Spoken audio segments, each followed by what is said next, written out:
Bonjour, bonjour. J'espère que vous allez bien.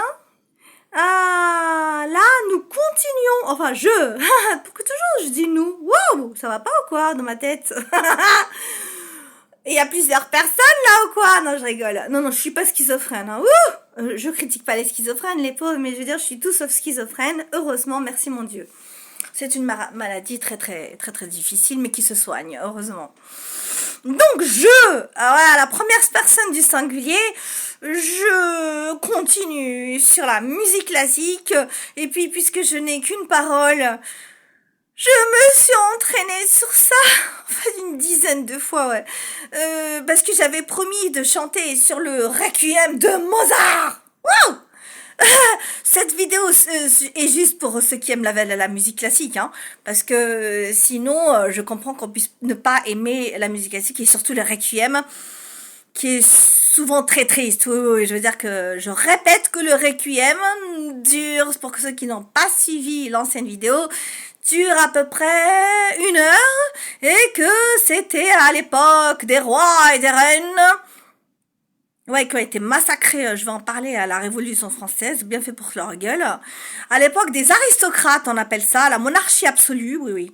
Car les aristocrates, je rappelle, je l'ai appris en histoire, je l'ai pas inventé quand j'étais jeune, se prenaient en fait pour des descendants de Dieu, carrément. Oui, oui, oui, oui. Rien que ça. Et ça me fait penser bizarrement aux gens de pouvoir de maintenant, bien qu'il n'existait plus d'aristocrates ni de monarchie absolue, mais qui se prennent aussi pour des descendants de Dieu, comme tous les gens, pas tous, mais les gens, par exemple, des tribunaux qui accusent, pas que moi, des gens pour rien, etc., qui se prennent en fait pour Dieu. Et pas que ça, pour les riches, les millionnaires, pas tous, parce qu'il y a des millionnaires gentils, hein, mais que des millionnaires qui achètent des gosses, etc. Je veux dire, j'en ai parlé, mais j'ai pas parlé de leur rapport avec leur supériorité, où ils se prennent vraiment pour oui, la monarchie absolue comme avant, mais seulement avant, au moins ils étaient plus francs, les aristocrates. Je vais dire pourquoi je parle de ça, parce que ça a rapport avec l'histoire horrible, tragique et dramatique de la fin de la vie de Mozart, qui m'a fait pleurer. Oui, parce que je n'étais pas au courant, qui m'a fait pleurer jeune. Oui, mais je pleure pas pour tout le monde, ou pour n'importe quel film, mais là c'était un film de la biographie, c'est-à-dire des faits réels. Ça s'appelle Amadeus. Il est sorti dans les années 80-90. Il a eu au moins 7 Oscars, des meilleurs acteurs, des meilleurs réalisateurs, des meilleurs scénarios. Mais le scénario, c'était une vie, c'était des faits réels. Et la fin est vraiment dramatique. Et pendant plus tout le film, il y a des vrais morceaux de Mozart. C'est magnifique. Et donc, pourquoi je fais le lien entre Mozart et les aristocrates et aussi les pseudo-aristocrates de maintenant, c'est que, je veux dire, à la Révolution française, que j'adore ce qui s'est passé. Ouh, moi qui savais tellement que je suis une révoltée de nature et que j'aime la justice. Oui, oui, même si moi j'ai des défauts. Oui, oui, bien sûr que j'ai des défauts. Mais je déteste l'injustice, etc. Ouh, quand j'ai appris, quand j'étais à l'école, tout ce qui s'est passé dans la Révolution française, et tout ce que a pété les plombs le peuple français, qui je rappelle, je vais en venir à Mozart après, qui je rappelle, pour ceux qui se rappellent pas peut-être, ou qui n'ont pas suivi la Révolution française, le peuple français, oui, il y a des siècles, avant 1789, c'est-à-dire la prise de la Bastille, manger, rien que ça, des rats. Non, non, vous pouvez vérifier. Allez vérifier dans les livres d'histoire ou dans Wikipédia. Wikipédia, c'est un site sérieux d'internet, c'est pas de la merde. Donc ils mangeaient des rats parce qu'ils n'avaient plus rien à manger.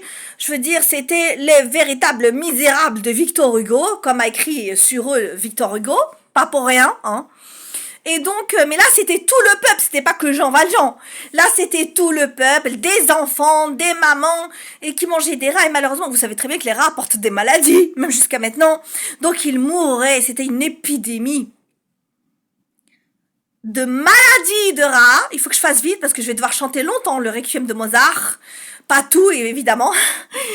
La maladie des rats, je veux dire, ils avaient faim. Quand on a faim, on mange n'importe quoi. Et un jour, pour faire rapidement, ils sont venus quand même se révolter devant le palais. Je m'en rappelle, comme si c'était hier de ce que j'ai appris à l'école, tellement ça m'a... En même temps révolté, en même temps j'ai admiré ce qu'ils ont fait. Le pétage de plomb qu'ils ont fait, le peuple français, bravo, chapeau. Et aussi, je vais parler de tous les philosophes du siècle des Lumières, on les appelle, du siècle de la Révolution française, que j'ai étudié, que j'admire, et c'est pour ça que ça me fait tellement mal, que tout le travail qu'ils ont écrit, des livres et des livres, c'est-à-dire Voltaire, Robespierre, rien que ça, Montesquieu, qui est encore Montaigne, je sais pas si Montaigne était de la même période, mais un grand philosophe que j'admire, donc si j'en oublie pas, Montaigne, Robespierre, Diderot, rien que ça, ils ont écrit justement sur les fameux... C'est eux qui ont écrit sur les droits de l'homme et du citoyen qui n'existaient pas, qui étaient contre la justice, etc. Et c'est eux qui ont inventé les 3 mots, qui est une blague maintenant, liberté, égalité, fraternité, rien que ça. Et bien sûr, le peuple français, je raconte cette histoire passionnante, qui est venu manifester, passive, pas violent. On a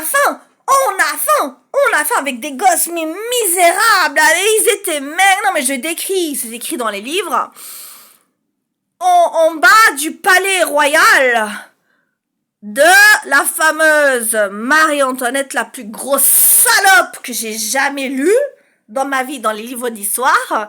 Oui, c'est pire qu'une pute, hein, je veux dire, une pute, elle est humaine, j'ai déjà dit. Elle fait ça par force, oui, j'ai déjà parlé des putes. Je veux dire, une pute, pour moi, ce n'est pas du tout une insulte. Pour moi, les putes sont des victimes. Ce n'est pas des grosses salopes, des grosses diablesses. Comme Madame Marie-Antoinette, non, qui n'avait pas besoin de faire la pute, elle, pour avoir, c'était l'équivalent de millions d'euros, les robes qu'elle s'achetait. D'ailleurs, il y a encore ces robes dans les musées, je crois. Oui, c'est passé à la télé. Remplies de diamants. Elle adorait les perruques comme moi, mais c'est des perruques hyper moches. Oui, mais à l'époque, c'est beau, hein. Des perruques comme ça, de 3 mètres. Le maquillage, des chaussures, qui valaient des millions. Mais encore si c'était que ça. Si elle se faisait... Moi, je suis pas contre les millionnaires qui se font plaisir. Mais là, à cause de ces millions, elle dépensait, je fais vite, la majorité de l'argent qui devait aller au peuple. Son mari ne s'en disait pas, ne disait rien, il n'en avait rien à foutre aussi. Personne, en fait, toute la monarchie, toutes les aristocrates n'en avaient absolument rien à foutre du peuple parce que pour eux, c'était de simples paysans, qu'ils crèvent ou qu'ils crèvent pas, ils en avaient absolument rien à foutre puisque eux, par rapport au peuple, c'était des sortes de demi-dieux. Donc, c'est passionnant cette histoire, j'adore. Non, j'ai envie de la raconter. Et donc le peuple crie, et c'est écrit les phrases dans les livres d'histoire. J'invente pas le mot on veut du pain, parce que ces phrases ont fait le tour de l'histoire de la France. Ils ont crié on veut du pain. C'était pas pour rien. On veut du pain. Ils vous demandaient que du pain. On veut du pain. Et Marie-Antoinette est sortie en fait. Ils croyaient qu'elle allait négocier avec eux ou leur donner un peu.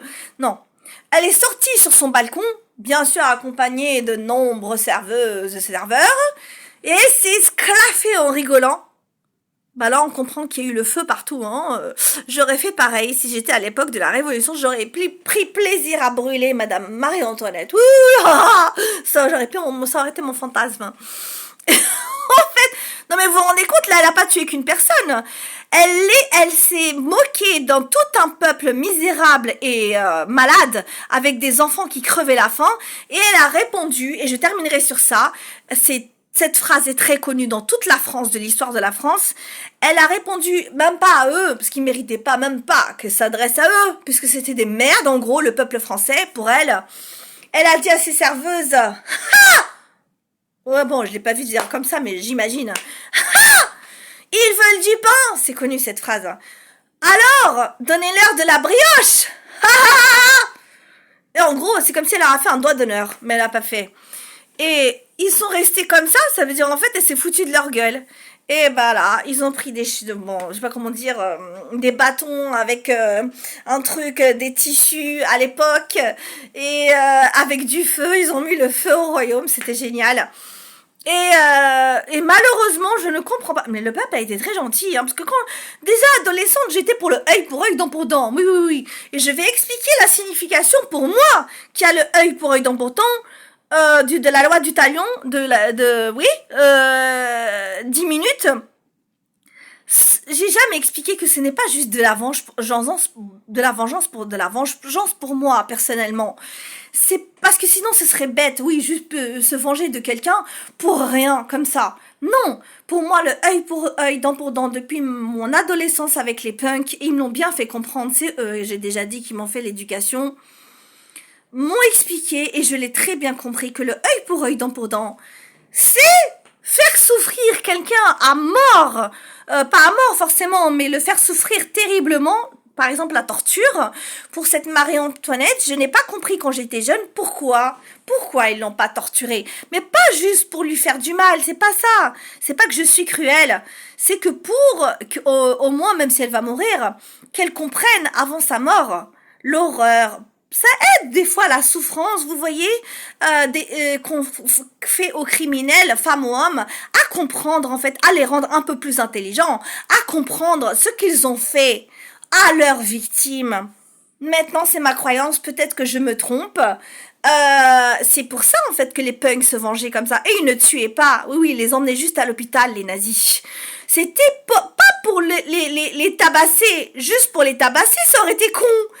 C'est que après, exactement comme le grand banditisme fait aux violeurs, il les tue pas. Et c'est génial. C'est qu'après, la personne, elle est traumatisée à vie. Donc c'est une leçon. Comme on fait des parents à leurs gosses.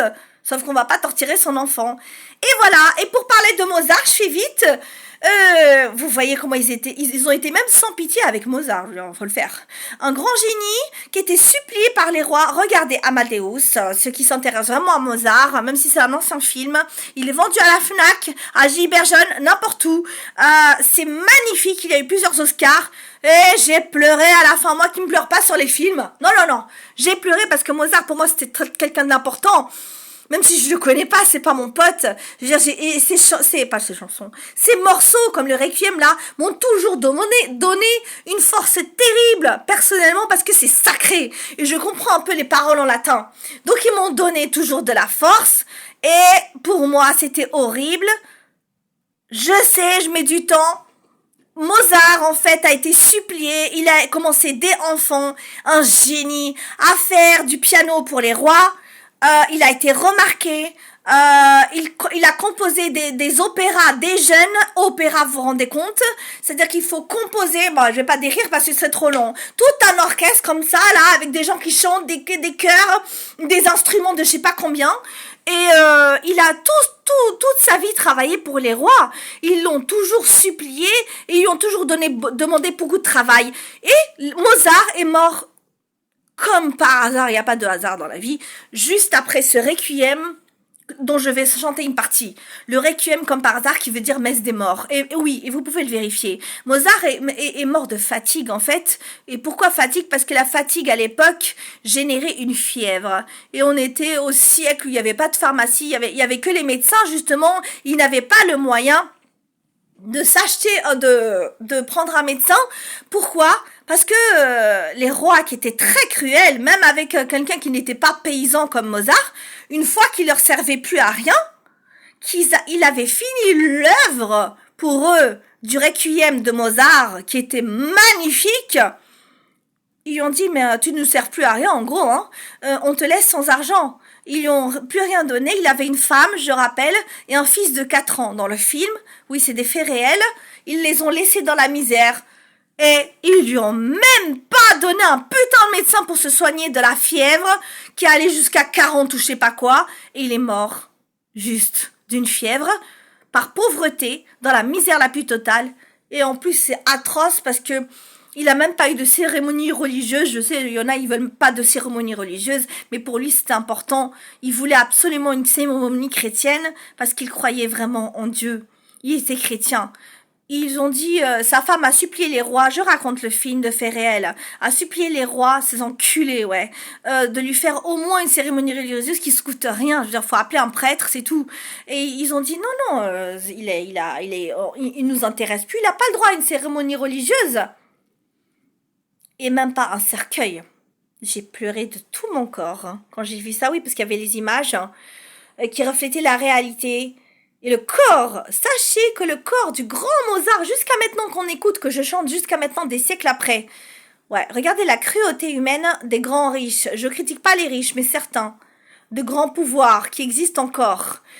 Ouais, ça me touche. Ils ont jeté son corps enveloppé dans des tissus parce qu'il ne méritait pas, Mozart, non. Il ne méritait même pas un putain de cercueil. Qui valait l'équivalent de 30 € en fait. Ils l'ont jeté même pas tout seul. Oui, c'est la vérité, c'est dans l'histoire. Ils l'ont jeté dans une fosse commune. Je traduis une fosse commune, c'est pour que pour que les morts prennent moins de place et ça existe encore pour les pauvres qui n'ont pas les moyens de s'acheter une sépulture. On les jette. Mozart a été jeté devant les yeux de sa femme et de ce petit garçon de 4 ans. Putain, ça m'en ouf. J'ai envie de casser le téléphone. Je me calme. Son corps dans une fosse commune de 15 cadavres au moins. Comme ça, vous savez, ça fait... Bah ouais, il prendrait trop de place, le mort de Mozart, dans le cimetière. Et ils ont mis de la chaux. La chaux, c'est pour pas que le corps pue trop. Voilà. Et ils ont recouvert, et ils ont fait juste, oh, au nom du Père, du Fils et du Saint-Esprit. Voilà, c'est ça la cérémonie. Et après, ils ont volé, bien sûr, toutes les compositions, les partitions, comme j'avais dit, de solfège, les grandes partitions d'opéra et de requiem de Mozart.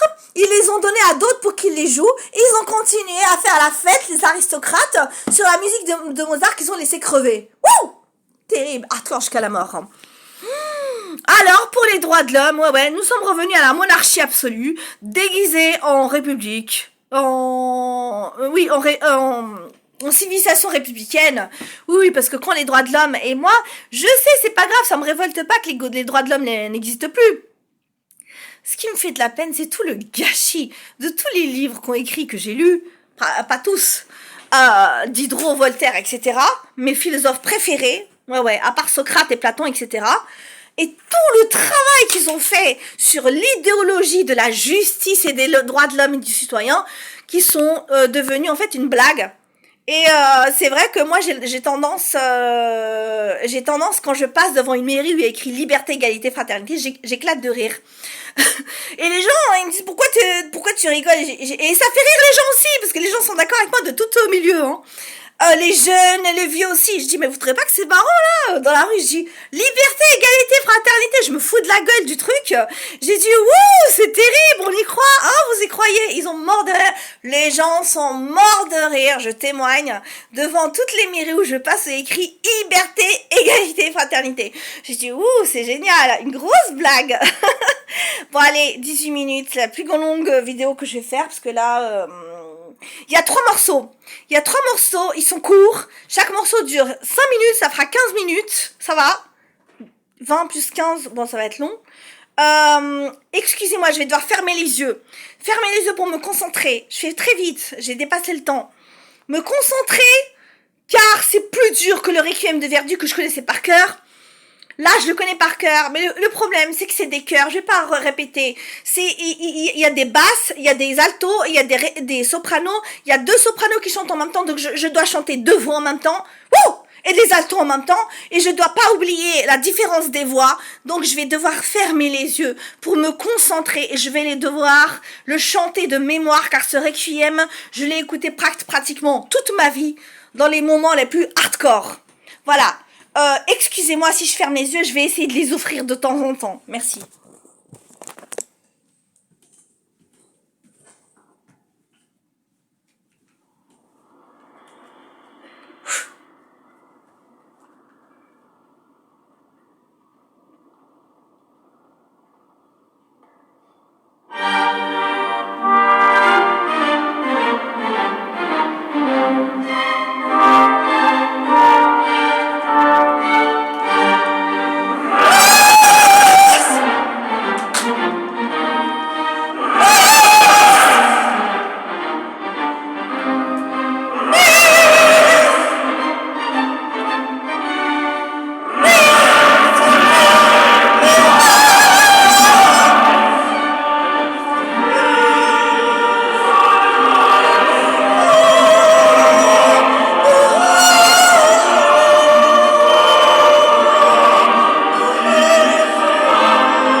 non, c'est pas pour chanter.